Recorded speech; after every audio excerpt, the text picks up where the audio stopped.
Hey, welcome to Yappin' and Cruisin'. I'm your guest host, Seth, and today we're doing something completely different. I've got a Toyota Tacoma video for you folks today, and as you can see, I have ripped my door all apart. Some people have reported this issue online with Tacomas, but apparently whenever the wind catches your door and rips it open too hard, you will sometimes encounter a problem where your door check will break and bend and slam into your window rail, and then you can only roll your window down a third of the way. I'll see if you can see. It gets a little dark, but there is the part on a collision course. There's no way you're gonna be able to see that. I gotta put a light. Oh, look at that! A light! So there's the window rail.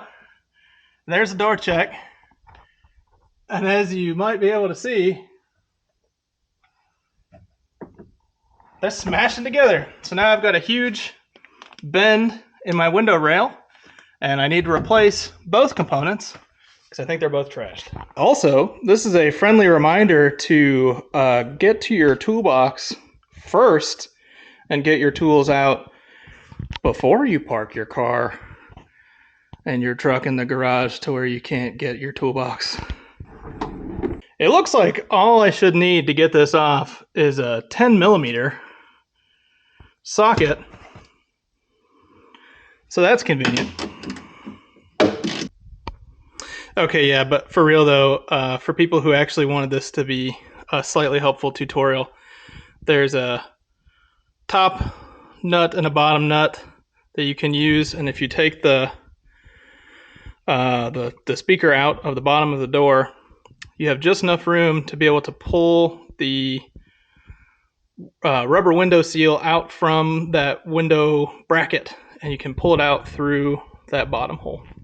Removing the door check seems to be as simple as removing the 3 10mm screws in those locations, one on the truck and one on the door, or 2 on the door. Alright, so now we've got the new door check installed, but we want to check and make sure that we've got good function of the door. It seems like it has good clearance. When I first did this inspection,